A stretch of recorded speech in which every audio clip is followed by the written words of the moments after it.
No seu televisor, a TV Galega, na TV Galega, o Mesa de Bar, e na Mesa de Bar, o Marcelo Altoff, secretário da gestão.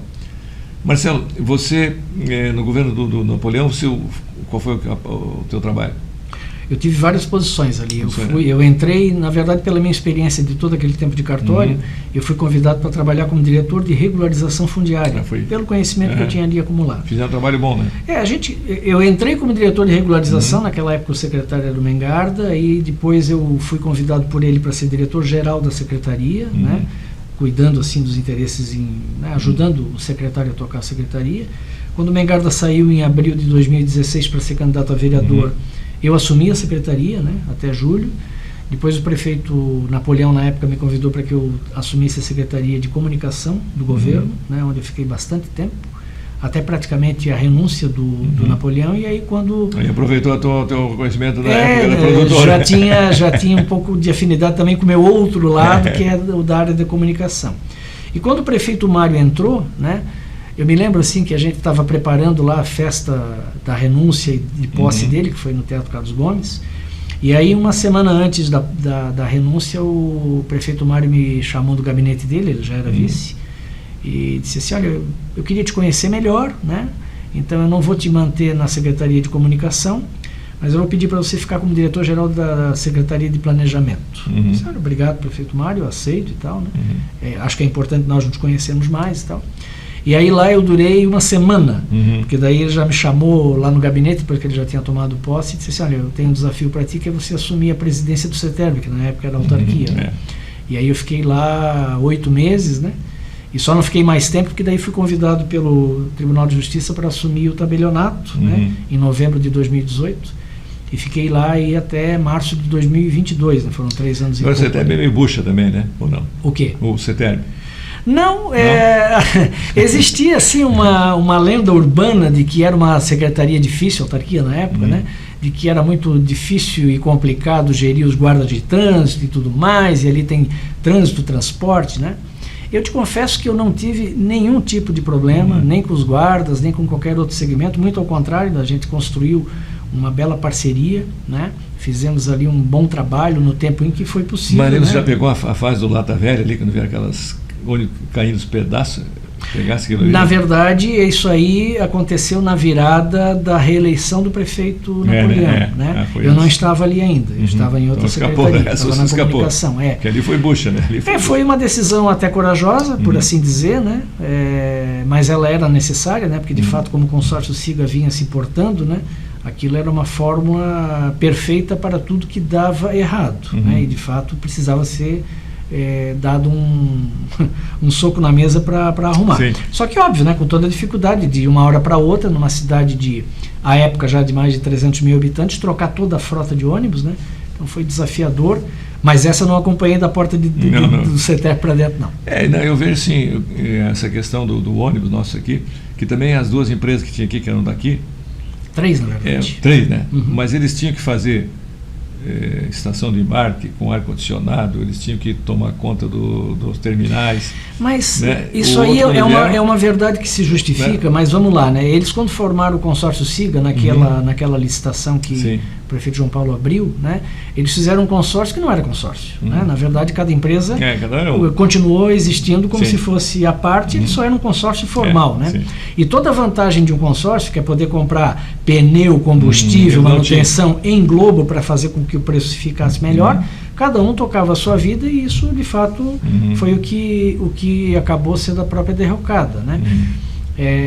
E hoje a gente tem o contrato da Blue Mob, né, que é um contrato que vez ou outra ele traz algum tipo de paixão, né? Mas assim, lógico, a gente não tem o formato ideal, né? Cidade alguma tem, tanto é que a política de subsídio, né, que ficou muito mais intensificada depois da pandemia, né, e que é um caminho sem volta, né, ela acontece em todo o país. São Paulo continua do município? São Paulo é misto, na verdade. Tem uma parte que é CMTC, uma parte que é concessão, mas lá eles também têm um subsídio enorme, né? A cidade de Curitiba, que todo mundo decanta assim, o melhor exemplo de transporte coletivo do Brasil, lá a prefeitura coloca subsídio há muito tempo, né? E nós aqui estamos também colocando, né? Hoje na projeção orçamentária a gente tem aí 57 milhões para esse serviço, né? E ele é necessário porque, de fato, né, o que acontece, né? O governo federal não dá a condição para que a compra de combustível possa acontecer de forma melhor, né?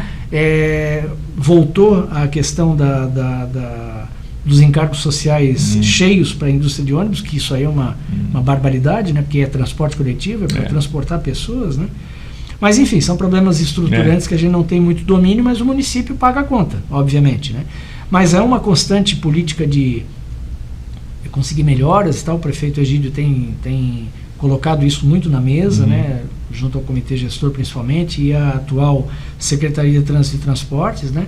Para que esse contrato seja revisto na sua totalidade, né? Aí a gente tem o auxílio da agência reguladora, que é a AGIR em Blumenau, mas é de fato um desafio. Só que eu diria, sem medo de errar, que apesar de a gente ter todas essas dificuldades que nós temos, o transporte coletivo na cidade de Blumenau, ele é muito melhor do que a média nacional, mas eu não tenho a menor dúvida disso, em termos de tempo de frota, em termos de limpeza. Obviamente que a gente, né, o usuário, ele quer o ônibus à sua disposição na hora que ele precisa, exigente, né? Mas é uma questão de custo, né?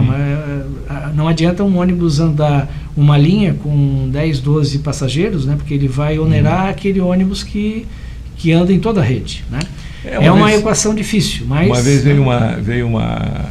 Não sei se você lembra, que os ônibus daí vieram com Wi-Fi. Ele permanece ainda. Mas não tinha ar-condicionado, porque diz que o pessoal tinha preferido o Wi-Fi do que mas na verdade assim, é uma escolha de Sofia, né? Porque agora, por exemplo, todos os ônibus do Troncal 10 já têm ar-condicionado. Teve uma mudança de frota que também agora alguns ônibus vieram com ar-condicionado, e o prefeito Egídio tem feito esse discurso de que não vai mais admitir ônibus sendo trocados na frota sem que venham com ar-condicionado. Não, isso é possível mesmo, né? Numa cidade como Blumenau, mas com a consciência, né? E aí a população pode ter absoluta certeza, né? Isso tem um custo maior em combustível, na aquisição do próprio ônibus, né? E isso, obviamente, que vai ter uma repercussão sempre na tarifa de ônibus, né? Ou aumenta-se o subsídio, né? Onde o município vai ter que colocar mais dinheiro do imposto de todos nós, inclusive os que não andam de ônibus, né? Ou a tarifa vai ter que representar isso. Então é uma escolha difícil. E como gestor, o que você acha mais justo? Que todo mundo pague ou que só o usuário? É uma conta difícil, Pimpão, porque, vamos lá, o subsídio, como eu falei, é uma política que não tem mais volta, né? O fato é que ele não pode ser uma sangria desatada sem controle, né? Então a gente precisa buscar o equilíbrio. Esse equilíbrio que é a parte mais complexa, né? E que a cada ano, né, agora principalmente quando a gente faz as revisões ordinárias e extraordinárias do contrato, que está tudo regulado pelo contrato, né? Que é o desafio de que a gente consiga colocar o melhor serviço com o menor preço, né? Esse é o grande desafio que hoje o gestor tem. Né? Em qualquer segmento, mas nesse aí especialmente. A empresa quer faturar mais, a prefeitura quer pagar menos. Vamos lá, as regras do contrato, elas são muito claras, né? Não existe dúvida em relação inclusive as pessoas que utilizam ônibus, elas sabem que está lá penduradinho na porta do ônibus qual é o custo de cada um dos insumos, desde o salário do motorista, do cobrador, o combustível, o pneu, o lucro da concessionária, está tudo lá, né? Dentro decupado pelo valor da tarifa, né? E essa é uma conta aberta, não existe caixa preta, não existe nada, né? O que existe é a gente priorizar aquilo que de fato é necessário, né? Entre aquilo que a população deseja e que é legítimo e aquilo que a gente pode colocar dentro do orçamento e a capacidade do usuário pagar na tarifa. Eu tenho ouvido reclamações de que os ônibus deixam de circular muito cedo, o pessoal que trabalha mais tarde, às vezes sai da faculdade. A gente tem realidade, né, Pimpão, principalmente assim aos finais de semana, né? Até durante a semana, né, os horários atendem plenamente tanto escolares quanto comércio, né? Sem dificuldade, mas nos finais de semana, especialmente a partir do sábado ao meio-dia, obviamente que a demanda diminui bastante, né? E aí, consequentemente, as pessoas não têm mais aquela grande oferta. E hoje, como o comércio está aberto de segunda a domingo, né? A gente tem algumas dificuldades aí para equacionar. Mas assim, todos os dias essa leitura é feita do número de usuários, né? A gente está num momento assim razoavelmente ascendente do número de passageiros, né? Agora, há poucos dias atrás, a gente chegou em 82 mil usuários dia, em média, né? o que é bastante interessante, né? Porque depois da pandemia foi aquela tragédia. Ali a prefeitura teve que indenizar, né? Sim, a prefeitura deu subsídio e dá até hoje. Mas o número ideal naquilo que foi projetado é que nós tivéssemos 100 mil pessoas utilizando o ônibus diariamente. Então a gente tem feito esforços, né, para manter, por exemplo, os corredores de ônibus exclusivos, né? Inclusive essa semana foi anunciado que aquele corredor da Martin Luther, onde numa faixa horária era possível andar carros, o prefeito, né, acabou com essa regra, até para prestigiar que o ônibus de fato tenha caminho livre para poder ir e vir, principalmente nos horários de pico. É que também o brasileiro, ele quer pegar o carro dele, ali na esquina ele vai de carro, né? Mas você quer ver uma coisa interessante, isso já se a gente perceber, né? A gente está lá no nosso carro e do nosso lado aqui está o corredor de ônibus, né? Várias vezes já eu estou ali naquele anda e para, ou na Rua São Paulo ou na Rua 7, de repente, passa um ônibus no seu corredor e está transportando com rapidez. Táxi agora, né? Pode passar também. O táxi com passageiros pode e as vans escolares também com passageiros, né? E que é justo, né? Porque enfim também não deixa de ser transporte. Lógico, ambulâncias sem problema, né? Todos os veículos de segurança podem utilizar. Isso dá uma certa... E às vezes a gente fica pensando assim, né? Eu estou aqui sozinho dentro do carro, na minha frente tem mais um que tem um ou dois dentro do carro. Lógico, a gente quer a tranquilidade, mas pensando no coletivo, pensando no todo, de fato o transporte coletivo de qualidade é necessário. Reclamando com gasolina. É isso aí. Já faz alguns tanques que eu só tenho colocado álcool. Eu também. Que tem sido agora mais vantajoso, né? Empatamos, que nem Fla-Flu. 0-0. É isso aí. Vamos fazer uma pausa para rodar nos comerciais e já a gente volta com o terceiro bloco do nosso Mesa de Bar de hoje, que tem a participação do secretário de Gestão, Marcelo Ottoff.